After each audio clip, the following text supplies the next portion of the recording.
The pure joy and awe of a new RuneScape skill release is truly something special to behold. It's a time when no matter what your level, everyone feels like a noob again and doesn't really know what's going on. People are talking with each other, trying to figure out what the best strategies are, while others are racing to the top of the high scores. I can easily recall every single skill release since I first started playing right back before Hunter's release in 2006, and can vividly remember what was going on in my life at the time. Nothing else was significant that day. All that mattered on those specific days was RuneScape. That is a true testament to the monumental impact these updates are to myself and many others alike. Archaeology, RuneScape's newest skill, has just rekindled the feelings for why I love RuneScape that I just quite haven't felt since the last skill release over 4 years ago. It's so easy to get sucked into the grind and forget why we're playing in the first place. Archaeology was a breath of fresh air, the sense of exploration, uncovering the past, solving cryptic mysteries, and unlocking newfound powers and weapons. Within the first 30 minutes of gameplay, I found myself addicted again in the best way possible. Over the course of this video, I wanted to take a look back over the last few months analyzing my journey, exploring the pre-release, the launch itself, gameplay, and the impact the skill has had on myself, the game, and the community. So grab your Maddox and prepare yourself as we're going to be going into the ultimate archaeology critique.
PR man wanted us to announce something, but I don't know whether or not to. What do you think? Yes. Should we do it? It's your content. It's your content. I'll let. So one of the things we're going to be announcing in the RuneScape reveals is that there will be a new skill.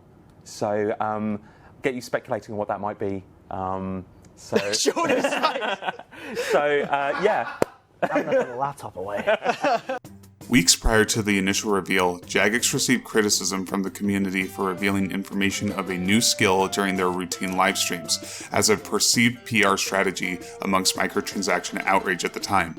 This would spark discussion of what the new skill could be, as well as bringing to light leaked information and rumors on social media platforms like Reddit. With it being just nearly 4 years since Invention's release in 2016, many players, myself included, were longing for the days of when a much anticipated new skill was to be released. It wasn't until RuneFest 2019 during the RuneScape 3 keynote where we were introduced to an exciting live action cinematic, officially revealing and showcasing archaeology. Jagex presented an expansive lore-based skill focused on digging up the past, restoring damaged artifacts, and solving secret mysteries, as well as meta-changing rewards, all to be released kicking off the new year in January 2020.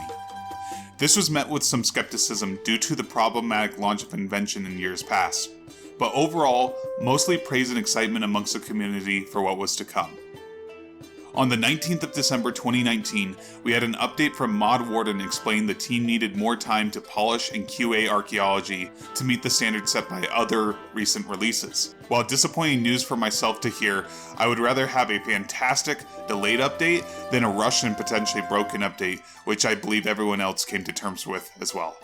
On February 25th, 2020, we finally received official confirmation that the skill would release on March 30th, 2020. Throughout March, we would receive 2 fantastically crafted video series from Jagex giving us a glimpse as to what was to come in the Timbo Tours and the Road to Archaeology series. Between these series, we would receive information on the mechanics of the skill, as well as the rewards, and a first-time look at the in-game dig sites, thus leaving the players wanting more.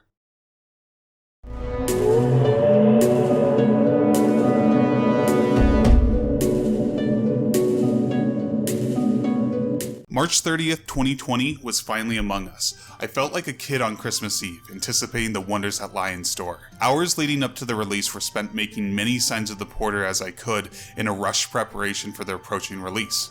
My fiance and I stayed up the night before in anticipation, so we made our way over to the Varrock dig site to hang out with others eager for the release. As we arrived, we were presented with this. And just oh.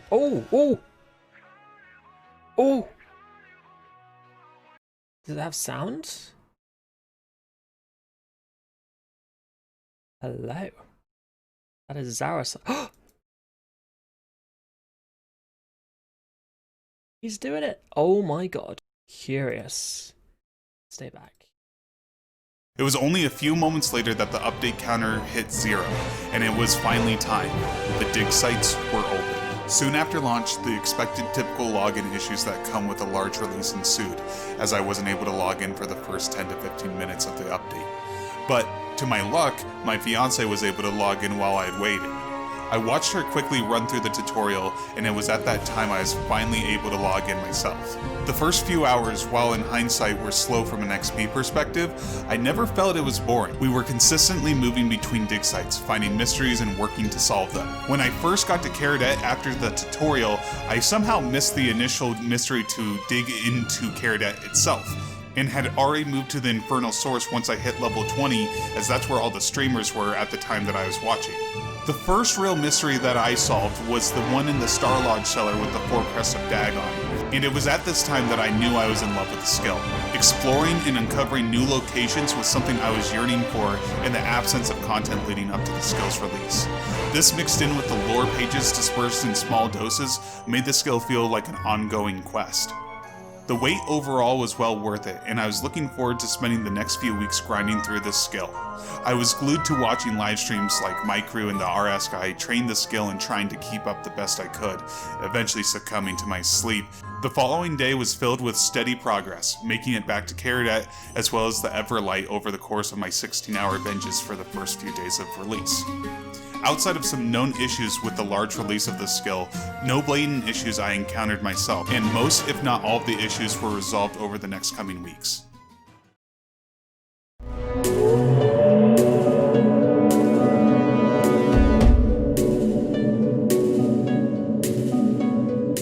The first thing I instantly was itching for when starting off the skill was wanting to see the dig sites and explore as much as possible. When you finally get to the dig sites, just being able to feast your eyes on each location felt like a reward in itself. The art and graphical prowess delivered is truly of praise. The first time seeing the Everlight dig site or going through the portal in the Dungeons of Disorder and seeing the Infernal Source in-game for the first time was absolutely jaw-dropping. All the dig sites were beautifully crafted and thematically rich in detail. I loved how each dig site felt like it had its own color theme to set it apart from the other locations, giving them their own identity. I also loved the art during the cutscene introductions to each dig site, letting you get an idea of the beauty of each location before their untimely abandonment. Something that fascinated me is that every single item in Archaeology had its own 3D art asset tied to it, like the artifacts we would find, which was shown off during a post-release RuneScape livestream. There was an absolute significant amount of love and attention to detail from the art team in this update. The next thing you immediately notice, of course, is the music. Great music means more to me than it ever should in a video game review, but honestly, I feel that music sticks with you long after a playthrough of any game. I'm happy to say Archaeology's soundtrack did not disappoint. I know a lot of people play with their sounds off, but I can honestly say you're doing yourself a disservice if you haven't listened to the music while playing Archaeology at least once. The music really captures the spirit of the skill and sets a tone at each location. The main theme of the skill makes you feel ripe for exploration and adventure, while the music of Everlight is full of beauty, yet despair. The Warforged music is aggressive to give you the feel of the ruthless trials and training that occurred there in distant past. The Stormguard Citadel feels open but unnerving. For the most part, all the music tracks evoke emotion, making you feel the sense of tragedy, yet curiosity to understand what happened at these locations abandoned by time. Overall, I really enjoyed the soundtrack the skill had to offer. A couple of tracks of note were the Star Lodge and Disorder, which I showcased in the cinematic at the beginning of the video.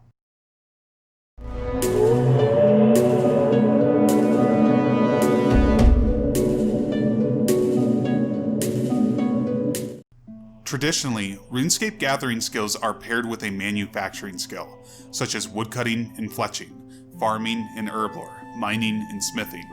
Archaeology is essentially both of these combined. While there is a wealth of information to understand to master this skill, at its core, Archaeology's gameplay loop is simple. You use the skill's signature tool, the Matic, to excavate materials and artifacts at the 5 currently accessible dig sites, and then restore these artifacts with materials and sometimes an extra resource of relevance like a diamond or a silver bar. Then you can either hand in the artifacts to collectors for a sum of chronotes, the skill's currency, which can be spent on temporary boosts, permanent unlocks, and managing relics. In other cases, depending on the collector, some other rewards like Tetra Compass pieces, ancient invention blueprint fragments, or unique items to unlock relics at the monolith. You can also hold on to the restored artifacts for later use in mysteries, or disassemble them for the new historic, classic, vintage, and time-worn invention components. You also encounter mysteries, a mini-quest-like feature of the skill where you're doing anything as simple as collecting a few lore pages while excavating, all the way to doing a cryptic trading sequence with subtle clues requiring items needed to progress. This aspect of the skill, as previously mentioned, really sold the skill for me and really brought immersion and value to the skill as a whole. As you go about training the skill, everything you do, such as the number of artifacts found, number of artifacts restored, unique collection logs restored, and mysteries solved, are all contributing to the skill's main progression system through unlocking ranks, from becoming a novice archaeology intern to the highest rank, a guild master. As you climb the ranks, you find yourself in charge of a research team, a passive feature of the skill to aid you in your investigation of mysteries and reward you with XP, materials, and artifacts. Now, of course, skilling in RuneScape is grind focused, and archaeology is no exception. You're going to be sitting at excavation sites for a while. Thankfully, the game rewards your attention by following a time sprite to help expedite getting artifacts. The XP in the beginning levels are also noticeably slow, but are balanced out to be faster in later levels. However, all that being said, I really feel Jagex made this skill fun by giving you a lot of milestone goals to look forward to, like completing collection logs for specific rewards, upgrading to better matics, and unearthing new locations made training the skill feel fresh, even all the way up to 120.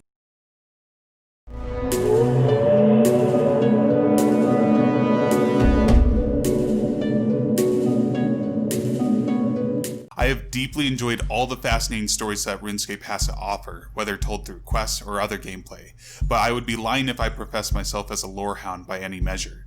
The lore in RuneScape is deep and captivating when you spend the time to immerse yourself into it. Archaeology is built on the backbone of the deep lore that we've learned over the years, and delivers its story in bite-sized portions in the form of torn pages of books and journals you find throughout the skill while excavating. It is also expanded upon during the interactions we have during mysteries and when our research teams come back with their findings. I'll give a brief synopsis of each dig site that I pulled directly from the wiki. Located at the fringe of Zerosian territory, the Caradet was a fortress that overlooked the Caridian desert to inform the Empire of any coming attacks from the desert people. Like Gorok, the fortress was generally obscure due to not holding any significant importance. However, the Zamorakians soon learned of the secrets it held and sent a massive Avernic army to raise the fortress and take its secrets, which the Zerosian garrison was able to withstand. It was later engulfed in sand where it was buried for millennia. However, it would later be rediscovered in the 6th Age. Azinadra, who assumed the guise of an archaeologist named Dr. Navinik, would lead an expedition to excavate the remains of the fortress. The history starts as a quaint inn north of Varrock that a demonic cult of Zamorak called the Order of Dis would disguise themselves as converted Ceredominus. Hiding away after Zamorak's departure and waiting for his return, the Order of Dis would entertain the masses, taking in only the most lost and lonely, and comfort them with warmth and music at their lodge. If they did not follow the ways of their cult and, quote, accept their gift, they were kidnapped, tortured, and if uncooperative, sacrificed at the sacrificial altar that lay hidden behind the fireplace of the lodge in the Dungeons of Disorder. This dungeon was built in secret, over the course of many nights quietly as to not be exposed prematurely, working to eventually, and to their success, open the portal to the infernal source, a multi-layered demonic hellscape located below the heart of the wilderness, where demons were once summoned to Gelenor. The Icene homeworld, Hallow, is one in which the sun takes an entire Gelenorian year to set. As a result, the nights in Hollow are incredibly dangerous, with few Icene being known to have survived them. This forced them to move their settlements in order to stay in the light of their sun, but it also left them with a fundamental fear of the dark. When Saradomin brought the Icene to Gelenor during the Second Age, they reacted with fear and shock when they faced a faster moving sun, even though their arrivals were arranged to occur within daylight and the nights of Gelenor were much shorter and far less dangerous. In order to facilitate their acclimation to their new home, Queen Nefertiti Hallow ordered the construction of a tower on a small peninsula near where the city was being built, styled after the main tower in New Domina, where Saradomin placed a moat of his power to turn it into a permanent beacon of light. The Icene, hoping that it would stand for all time, named it Everlight. Armadil, who had knowledge of the Citadel, stated that its original purpose was for alchemical study and innovations to improve the quality of life of the Aviancy. Following his participation in the Gelenorian God Wars, however, the focus quickly shifted to creating advanced weapons, and an artificial weather defense system was implemented as a means of protection. Access was strictly monitored, with some areas being closed off to improper credentials. It houses a gravitational core that is responsible for keeping the islands afloat, and allows the boots of flight and the wingsuits to work in near proximity. The Citadel was eventually destroyed in the aftermath of the 4 and 3 explosion near the end of the Third Age, an incident that left no survivors. This resulted in the Citadel fracturing into several islands, although they were still kept in place by the gravitational core. The Warforge was previously an underground Bandosian military institution in Velda Hills. Bandos used the facility both to train goblins, with the other races acting as instructors, such as hobgoblins, orcs, orcs, and ogres. The goblins were pitted in brutal games, both for Bando's own amusement and the source of income of his armies, as he would sell surviving goblins to other parties as mercenaries. Following the end of the God Wars, Bandos destroyed the facility, with his armies still inside, so no one else could claim them. Shortly before he was banished at the end of the God Wars, many were killed. Although a few were able to escape to the surface, those who escaped never spoke of the events again. Those who were stuck inside soon entered a period known as the Forge Wars, fighting in the belief that this was Bando's final game and he would come and rescue the victors. Any hobgoblin, ogre, orc, and orc instructors still inside were likely killed by the goblins due to their overwhelming numbers. Overall, I found myself thoroughly enjoying each of the journal pages and lore discoveries presented throughout the skill. I love that they did a story-first approach when creating archaeology, and I'm looking forward to the same approach handled in future releases.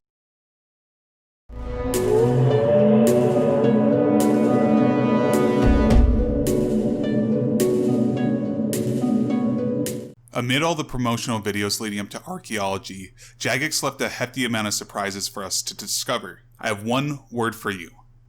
Flying. Flying for the first time at the Stormguard Citadel completely took me by surprise, as I was just expecting to quick teleport to the different islands when you click on the ledge, or some sort of animation to show you going there. But as I would come to find out, we got full control of our accounts to fly from island to island. I remember just spending the first 30 minutes just enjoying the flying animation and looking below. Another thing I was surprised I didn't get spoiled was the Undercity leading to Everlight that you get to access at level 105 Archaeology. This place was absolutely breathtaking and shocked me that we're still getting new locations post 99. What else really blew my mind was the 2 weapons introduced with the skill. The Hex Hunter style magic weapon, the Inquisitor Staff, that deals tier 97 damage and increased accuracy on all melee class monsters like Telos, as well as the new Spear of Annihilation, which can be upgraded to a tier 92 Masterwork variant, giving a special passive effect on bleed abilities, making them last 50% longer. Both of these inclusions completely subverted my expectations on release, and I'm eager eagerly still working to try to get them at the time of this video. The inclusion of Tetra compasses was a really fun way to mix up the grind from digging location to location. Essentially, these were all the fun of doing a one-step compass clue with a ton of useful rewards, like XP tomes, materials, artifacts, and more, with the most notable drop being the Shadowy Key, which gives access to the new hero item, Guildmaster Tony's Matic, with an extremely rare drop chance of 1 in 10,000. The main rewards that the skill brings are the new Ancient Summoning, a new relic system, and Ancient Invention. Ancient Summoning is unlocked after completing the Dagonbai mystery at level 68 Archaeology and the Infernal Source. These new familiars have skilling and combat uses, a couple notable familiars being the Hellhound, absorbing 10% of all damage you take into itself as a passive effect, making a great entry-level combat familiar. There's also the Water Fiend, which grants 5% chance to duplicate a gained resource and store it within itself on skills like Archaeology, Woodcutting, Fishing, Mining, and Divination. And of course the Titan himself, the Ripper Demon Familiar. This guy allows you to deal more damage to the target enemy in relation to how much health is left of the enemy you're fighting. It also comes with a powerful scroll ability, which when casted, commands the Ripper Demon to do its signature jump attack and deal up to 350% weapon damage. To unlock relics, throughout the skill you will find unique items that can be offered to the monolith at the center of the Varrock dig site, giving you up to 3 active perks that you have to manage by the amount of power that they require. There are combat, skilling, and general quality of life varieties of relics. Specific relics of note, Berserker's Fury, which allows you to deal up to 5.5% more damage the lower your health. There's the Divine Conversion Relic, which allows you to deposit all memories while training Divination to be converted into energy at once, as well as the Luck of the Dwarf's Relic, allowing you to sacrifice a Luck of the Dwarf's ring in order to get its luck enhancing effects constantly without having to ring switch. These are just 3 of the 26 total relics so far. The last of the core rewards would be the 3 new Ancient Invention blueprints from Howe's workshop from the Stormguard Citadel at level 95 Archaeology, which, after unlocked, allow new gizmos, giving you options for better perks and perk combinations in general than we could previously. You also unlock ancient tools, allowing you to have the enhanced fishing rod-o-matic, hammertron, and pyromatic, allowing it to act as a level 80 item when disassembling or siphoning for XP, rather than its tier 70 counterpart. The last blueprint unlocks the XP Capacitor 5000, which can be filled while training with augmented items to either sell or use as double item XP for augmented items until it's empty. I think in general, Jagex provided a thorough variety of rewards in this skill that has something for just about everybody, from skillers to PVMers to Ironmen. I felt these rewards were dispersed evenly throughout leveling up, and the most powerful of course coming at the later levels. You can really tell that there was a lot of thought and attention that went into the relic powers specifically. Each and every single one has a significant use, making you carefully choose the best ones for your playstyle. I really do wish that we could have 3 combat and 3 skilling relics up at once, but understandably, the relics weren't balanced around that. Maybe that could be a possible reward in the future.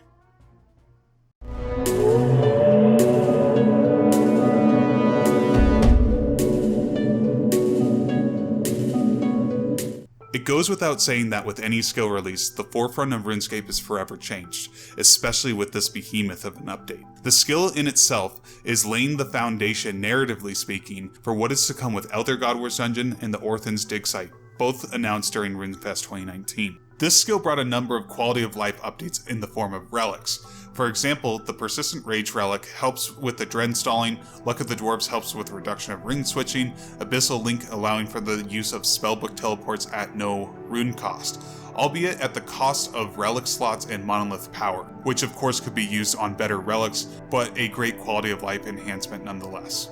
The economic impact from the skill were also significant. The introduction of new invention perks has revitalized the price of affected items, as you have to disassemble many more items to get the best of the best perks available today. The Amulet of Forsaken being used to get Berserker's Fury relic was brilliant, adding value to normal Barrows runs. Big Game Hunter was also impacted by this skill, adding the coveted Dragon Matic to the drop table of all tiers of dinosaurs that can be hunted, thus adding additional value to the hunter training method overall.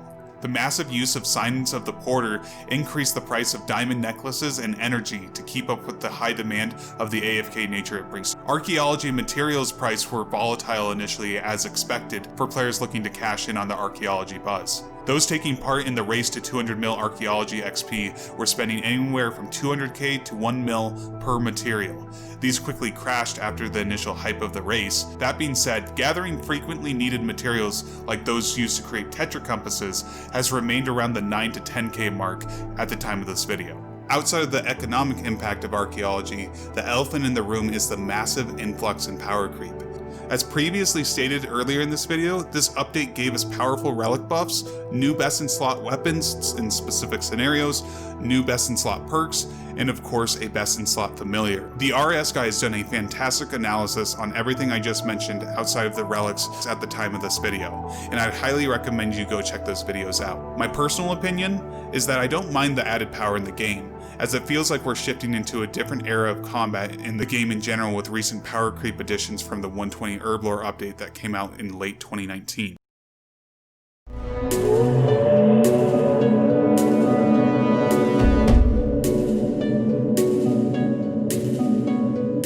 While for the most part this update is truly fantastic, it is not without its criticisms and controversies that happened over the weeks of the initial release.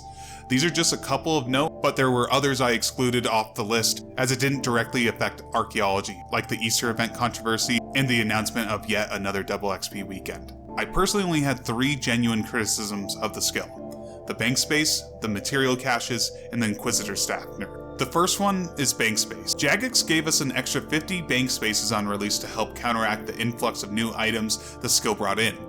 However, I felt that this wasn't nearly enough. I think having a location for damaged artifacts like the Storm Barn and player-owned farms would have been a possible solution, but this doesn't really seem likely to be addressed, at least in the near future. After I finished 120 Archaeology, I cleaned my bank of all the damaged artifacts that I would no longer be using, and this cleared out roughly about 130 bank spaces. With all the current items we're already asked to hold on to in-game, I personally found this difficult to manage myself, but maybe that's my own problem. The next criticism I have is the material caches as a depletable resource. A lot of players said this defeated Jagex's philosophy introduced in the mining and smithing rework to not have resources be competitive, and I'd be inclined to agree. This saw an influx of bot accounts farming just material caches, making it difficult for people. I think caches have a perfect trade-off as is. If you need a specific material, and only that material, you go to the material cache, at the cost of no artifacts. This would be perfect as is if it wasn't for it being a depletable resource. This had players like myself and many others alike opting out of material caches altogether in lieu of camping at excavation hotspots for the materials that we needed. Lastly, the Inquisitor staff piece nerf. Now, to preface, this criticism is only Iron Man focus. Basically, on release, Inquisitor staff pieces could be received rarely while training anywhere in the Carrot at Fortress while the Pylon event was active. The criticism from the community was that staff pieces were too common from an AFK activity, that bot accounts would just drive down the price. So Jagex in return did what felt like a 10x nerf to what the original rates were. This made pieces substantially more rare in the main fortress while making them a bit more common in the Praetorium War Table area, that being the 107, 114, and 118 excavation hotspot areas. The issue was now that the staff pieces are so rare, even at the 118 spot coming in a 1 in 50,000 chance when receiving a material, that you can even still receive duplicates, rather than dropping in order like the Eldritch crossbow pieces from the Ambassador. This means it will take Iron Man players on average 4.5 staff pieces to complete the Inquisitor staff, and making them go far beyond 200 mil XP in the skill working towards it, which is obscene to say the least. I personally feel that the correct solution should have been similar to the Spear of Annihilation. Essentially one rare piece from the skill and combine it with a PVM related drop alongside a hefty amount of archaeology materials. I thought I would also briefly note some of the other controversies I saw from the community throughout my journey to 120 that I don't really have a strong opinion on, but they were still worth noting in the video. The Ripper Demon familiar on release was an absolute monster. The RS guys showcased the Ripper Demon by releasing a video showing the Ripper Demon can achieve 100k damage per minute by itself with scrolls. This was eventually nerfed in the coming weeks, which had its brief controversy. So it's kind of like your Blueberry special. I mean, yeah, see it as your Blueberry special, right? You've hit the table, but then you were unlucky. The distorted key controversy came because during the data livestream, it was revealed that the distorted key was similar to a blurberry special roll on the rare drop table, signifying you miss a 1 in 10 chance at the Hazelmere Signet Ring. Likewise, the distorted key was a failed roll on a 1 in 10 chance at getting a shadowy key, which gives you Guildmaster Tony's Matic when using a key on the glass casing upstairs in the Archaeology Guild. The issue here was that since people had to use the key on the locked case, they assumed there was a chance you could still obtain the Hero Matic with a distorted key. There was also a slight uproar about the unfair nature of tomes and Tony's Matic when the race to 200mil XP was going on, where claims of RNG elements like tomes should have been excluded and that hero items should have been unavailable until the race to 200mil was concluded.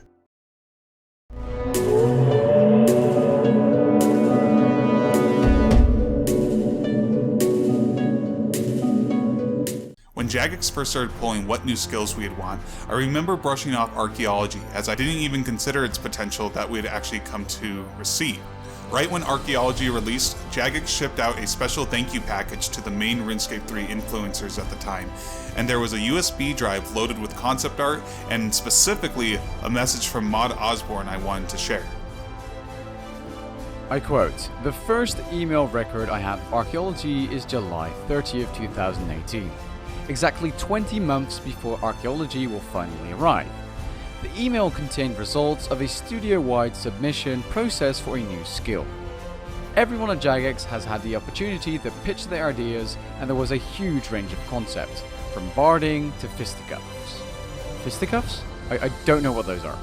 Mod Simbo emailed me with 6 standout ideas, chosen after a lengthy session down the pub. The ultimate burger at our local is impressive, by the way, with designers, hardcore players, developers, and even designers from old school. And our unannounced new game.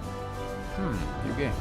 The 6 ideas were sailing, trading, animal training, necromancy, hey, I made a video on that, spellcrafting, and of course, archaeology. These ideas were presented to several thousand players in a survey, gauging excitement and expectations from just the name. A quick elevator pitch and then a list of proposed features. The results couldn't have been more interesting. As just a name, Archaeology grabbed no one. People expected something dusty and lifeless. Digging, basically. Instead, necromancy and to a degree sailing and spellcrafting were the early front runners. But it's when we started describing archaeology and its features that it really came into its own.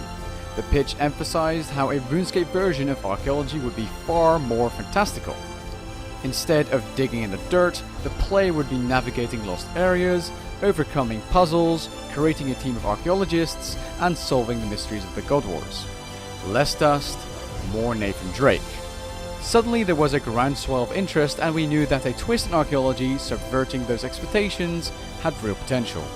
Fast forward 18 months and the largest content update we've ever produced is about to arrive. Indeed, you might be playing it now, and yes, we were actually. The overriding feeling about what we've made is pride. We are more confident in this launch of the skill than we have been about anything else in the past. We've all been playing it, and we think it's full, fun, refined, and different from any other skill in the game. Hopefully you will think so too. Of course, we wouldn't have been able to deliver any of this without you, the players, I assume. Thank you so much for your patience as we have chiseled away at the skill for so long. Thank you for your feedback at RuneFest and focus groups. Thank you in particular for showing us goodwill after the delay and being a real champion of the game. You can be sure that we will be in game on March the 30th. Look out for a big huddle of J-mods waiting at the door for the first dig site, eagerly waiting to see the first adventurers. Who knows what you will find in there? Mod Osborne and the archaeology team. It is without question that Jagex had raised the bar of what a skill release should be, learning from past mistakes to bring us a complete and fleshed out skill with even more archaeology content to come in the future. Everything from the music to the rewards and everything in between. It's easy to say that Jagex nailed it. With a global crisis going on in the world, archaeology couldn't have came at a better time to give us the virtual escape I think we all needed. I wanted to thank the archaeology team and everyone involved in Jagex for making this extraordinarily quality update, and most importantly, another memory that will be cherished in my lifetime.